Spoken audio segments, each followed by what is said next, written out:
اون میتونه طوری نقاشی بکشه که آدم فکر کنه واقعیه. مثلا آسمون رو میکشه و توش زنهای قشنگی وایستادن.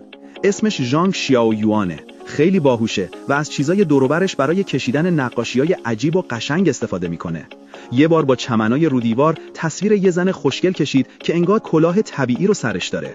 یه بار دیگه با درخت کنار دیوار طوری قلممو کشید که مردم فکر کردن خودش داره درخت رو تو دستش نگه میداره.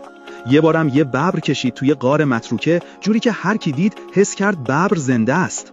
بعدش هم یه گاو نر سیاه کشید روی دیوار که همه رو شوکه کرد.